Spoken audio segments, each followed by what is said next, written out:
Nous sommes dans le site docteurangélique.free.fr dans une série de leçons de philosophie réaliste à l'école du Père Marie-Dominique Philippe et en vue de la lecture de saint Thomas d'Aquin. Et dans cette leçon de théologie naturelle, toujours centrée sur la recherche de l'intelligence de Dieu, de ses intentions profondes lorsqu'il a créé, je voudrais aborder la question de la gratuité obligatoire de la création de l'être premier. En effet, la question qu'il se pose lorsqu'on aborde cette question de l'intelligence religieuse, celle qui porte sur les intentions de l'être premier, c'est de savoir pourquoi il a créé.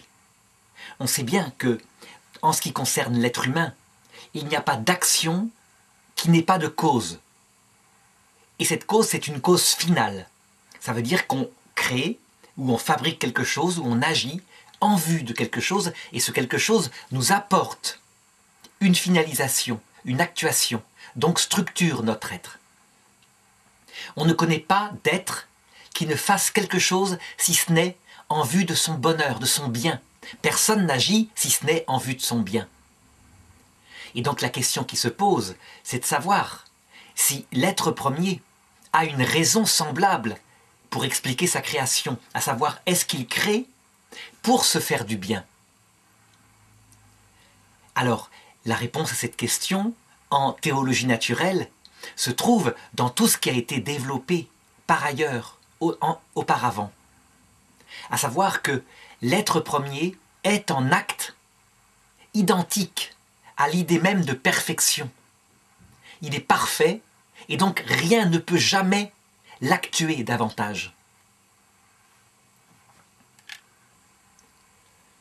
On avait montré au début de cette recherche qu'on qualifiait cela de l'être qui est acte pur. Et la conséquence immédiate de cela, c'est que le fait de créer pour lui, qui est une action extérieure à lui, ne peut absolument rien lui apporter de réel. Autrement dit, le motif de sa création est forcément absolument gratuit. Il n'y a pas de motif qui lui apporterait quelque chose. C'est essentiel à comprendre.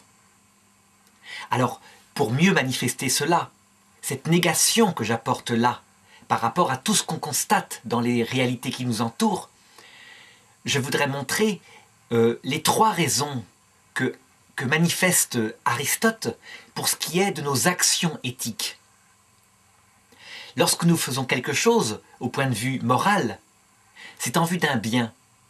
Et pour Aristote, le bien, il se divise en trois sortes de biens. Quelquefois, nous agissons pour notre utilité. Par exemple, un homme qui irait voir, je dirais, sa grand-mère à l'hôpital, il peut y aller tout à fait gratuitement et en même temps, il peut se dire que s'il n'y va pas, eh bien, il sera peut-être coupé de l'héritage. Dans ce cas-là, si ce motif caché au fond de lui a vraiment une place importante, on pourra dire que son amour est utilitaire.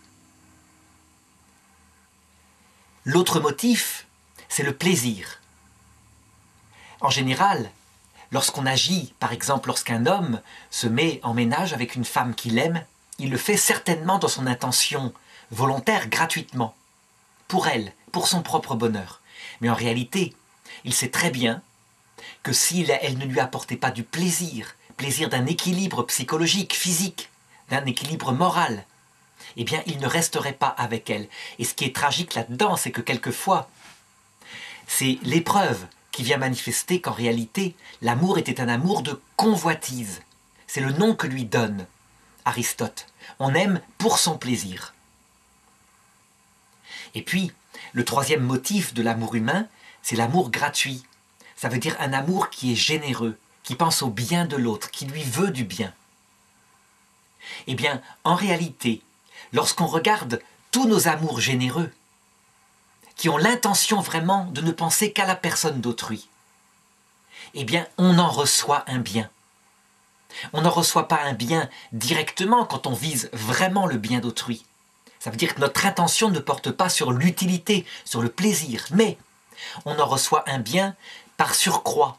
Je veux dire par là que quand on aime généreusement, cela épanouit notre être qui est fait pour s'épanouir dans ce genre d'amour. Et donc, par surcroît, on y trouve le bonheur, la joie intérieure, la fierté par rapport à soi-même. Et on y trouve aussi par surcroît l'utilité et le plaisir.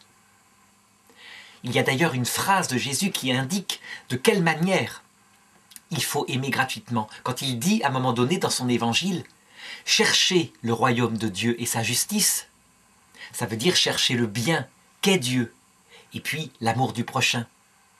Et le reste vous sera donné par surcroît. Il veut dire par là que on ne vise pas l'amour de Dieu en vue d'obtenir le paradis.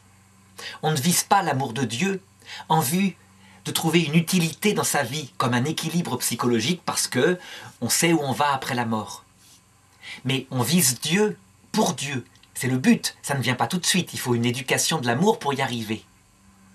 Et quand on vise Dieu pour Dieu, ça veut dire indépendamment du plaisir qu'il nous apporte et indépendamment de l'utilité, alors, par surcroît, on se met à trouver du plaisir, un plaisir bien plus grand parce qu'il est durable, puisqu'il n'est pas recherché pour lui-même, et de l'utilité. Voilà donc la manière par laquelle l'homme est capable d'aimer gratuitement. En réalité, ce n'est pas un amour gratuit, jamais. Et je dirais que toute la psychanalyse de Freud, elle consiste à pointer du doigt ces soubassements inconscients de recherche de plaisir et d'utilité, mais au point de nier la gratuité, en disant « la gratuité c'est juste un surmoi qu'on s'impose, histoire de se donner une bonne conscience ». Non, la gratuité peut exister dans l'amour humain, parce que la gratuité, elle peut être une intention consciente. Ce que manifeste Freud avec vérité, c'est qu'on doit être lucide de toutes les raisons inconscientes qui sont en nous. Donc un homme qui se met en ménage avec la femme qu'il aime que pour elle-même, eh bien, il doit se demander, en toute vérité, si elle était défigurée par un accident, ou si tout d'un coup, à cause d'une dépression, son caractère changeait, est-ce qu'il resterait? Et on verrait qu'en fait, en réalité, on se leurre très souvent sur la qualité de notre amour gratuit. Reconnaître cette absence de gratuité absolue, c'est une partie de l'humilité, de la vérité de l'être humain par rapport à lui-même. Alors, qu'est-ce qu'il en est maintenant pour l'être premier? Est-ce qu'on peut analyser les raisons de la création de l'être premier de la même façon?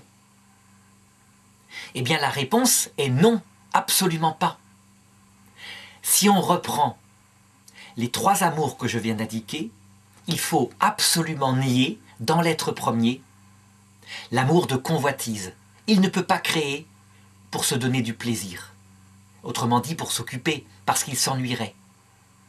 S'il était comme ça, il ne serait pas parfait, et donc il serait mort, et mort depuis toujours, parce qu'un être éternel qui s'ennuie, c'est un être qui disparaît. Il ne peut pas non plus créer par utilité, en ce sens que, par exemple, comme l'indique l'hindouisme, en créant, il se révélerait à lui-même, il révélerait à lui-même sa propre puissance. Sauf que dans l'hindouisme, c'est le monde lui-même qui est Dieu, donc c'est Dieu qui se donne des formes de plus en plus parfaites pour se révéler à lui-même.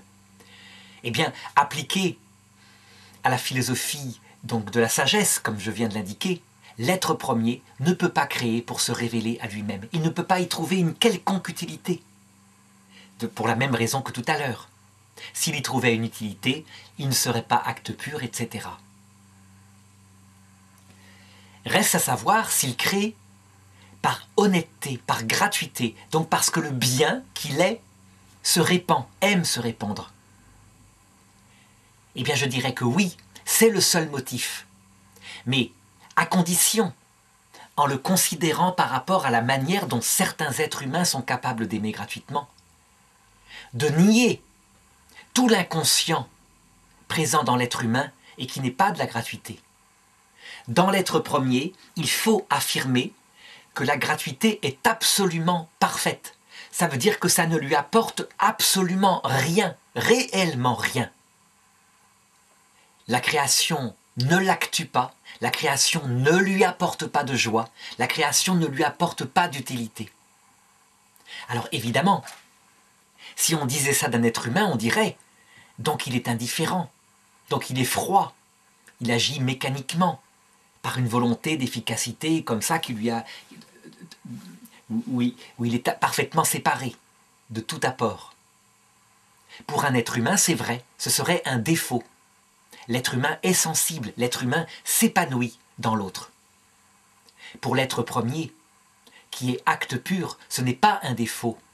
Et c'est même source d'une générosité absolue, comme on le voit, par ce foisonnement de la création qui va dans tous les sens. Alors, je voudrais pousser plus loin l'analyse. J'ai dit tout à l'heure que l'être premier crée pour communiquer du bien, parce qu'il est le bien. Et donc, certains théologiens ont traduit cela dans l'expression suivante. Dieu crée pour sa gloire. Est-ce que cette expression, elle est juste? Est-ce qu'elle dit quelque chose du motif de la création dans l'être premier? Eh bien, je dirais qu'elle a quelque chose de juste. On voit bien ce qu'ont voulu dire ces auteurs, mais elle a quelque chose d'ambigu.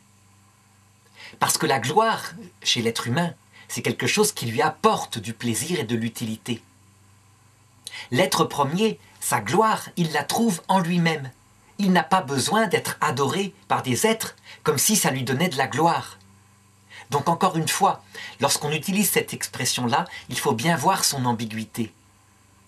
Je dirais que si elle a une certaine valeur, c'est en niant que cette gloire puisse lui apporter quoi que ce soit, et en disant plutôt que sa gloire, c'est simplement la gratuité du don de l'amour. À savoir, il est l'amour, comme je l'ai montré dans d'autres leçons, et donc il aime diffuser cette béatitude dont il vit. C'est tout, et ça ne lui apporte rien d'autre. Sa gloire, finalement, n'est pas réellement quelque chose en lui qui serait apporté par la créature, mais c'est quelque chose qui va créer du réel dans la créature. On peut donc dire que la gloire de Dieu, c'est la créature vivante, mouvante, la créature spirituelle qui atteint sa finalité. Et que cette gloire, extérieure à Dieu, n'apporte rien à l'être même de Dieu. Alors il se reste à se poser la question de la nature de cette gloire qui est extérieure à Dieu et qui aboutit à l'accomplissement des créatures qu'il a faites. En quoi consiste-t-elle? Qu'est-ce qu'a voulu l'être premier en créant? Eh bien, je dirais que dans les leçons suivantes, à partir de l'observation des créatures, de ce qu'elles portent en elles comme aspiration, même illusoire, je pense qu'on pourra peut-être trouver un signe pas plus en philosophie, de ce qui pourrait être cette gloire, cet accomplissement dans les créatures qui n'apportent rien à l'être premier. Cependant, ici, dans cette leçon qui pourtant est de la philosophie, je voudrais apporter une petite parenthèse de théologie catholique, qui est pour le philosophe une opinion. Il n'a aucun moyen de connaître par expérience la vérité de ce qui est dit par la théologie catholique. La théologie catholique, la théologie des chrétiens, je dirais, elle apporte une réponse. Elle donne l'explication de la création qui est fondée sur tout ce que je viens de dire en théologie naturelle. À savoir que la création n'apporte rien de réel au Créateur, si ce n'est sa gloire qui est dans les créatures, et donc pas réellement en lui. Seulement, la théologie révélée chrétienne affirme que cette gloire, en ce qui concerne l'homme, se trouve dans le fait que l'être premier veut se montrer face à face et qu'il a créé les petites créatures, comme les anges, comme les hommes, en vue de cette finalité qui les comblera. En réalité, à l'intérieur du Dieu unique, il y a une béatitude absolue qui est vie, Père, Fils, Saint-Esprit. Donc un seul Dieu en trois personnes réelles qui s'aiment, qui se connaissent. Et cette béatitude, il veut simplement la faire partager, sans que ça lui apporte quoi que ce soit de nouveau. Donc tout ce qui est dit en théologie chrétienne par rapport à la découverte de cette vie intime de l'être premier reste fondé sur ce qui est découvert en théologie naturelle. Donc, on peut dire que le but de la création de l'homme, c'est qu'un jour l'homme puisse participer à cette vie divine tout en restant lui-même. Y participer comme une personne face à une autre personne, Dieu. Un peu comme dans le cadre d'une alliance, d'une sorte de mariage d'amour. D'ailleurs, le mariage est dans l'Écriture sainte la réalité qui révèle le plus profondément la manière dont l'être premier vise cette finalité ultime qui s'applique à l'être humain. Alors, évidemment, en théologie chrétienne, on voit à quel point les choses sont dites, elles sont déclarées, elles sont révélées, en toute précision. Lorsque on retourne en théologie naturelle, on verra à quel point on ne peut pas aller aussi loin dans la certitude, mais que on peut découvrir comme en creux cette finalité ultime qui semble être révélée en acte par le christianisme, à savoir que l'âme humaine semble effectivement être en creux, comme un réceptacle fait pour l'infini. Et très curieusement, comme je le montrerai dans d'autres leçons, c'est un philosophe athée qui l'a le mieux montré, un certain Feuerbach, un philosophe du XIXe siècle, qui montrait que tout ce que promet le christianisme par rapport à la vision de Dieu, les qualités intimes qu'il a, l'éternité, la bonté parfaite, la lumière, la toute-puissance, etc., correspond en creux au désir illusoire qu'il repérait dans le cœur de l'homme, et que donc pour lui, l'essence du christianisme était simplement une projection d'un inconscient qui n'était évidemment produit que par l'évolution, donc qui était vain. L'argument de Feuerbach, on peut tout à fait le retourner en disant que, pour le philosophe, possiblement, c'est parce que l'être humain est fait pour être rempli de l'être qui correspond à ses aspirations, qu'il a de telles aspirations que personne ne peut combler, aucune créature sur Terre. Mais ça, je l'analyserai dans les autres leçons. Pour le moment, ce qu'il faut retenir, c'est que tout ce qu'on dira dans les autres leçons, tout ce qu'on découvrira concernant l'intention de l'être premier en philosophie, doit se fonder sur le fait que tout cela ne lui apporte absolument rien, que son acte est absolument gratuit, mais d'une gratuité telle qu'elle n'est pas comparable à la gratuité de nos amours lorsqu'ils sont honnêtes et droits.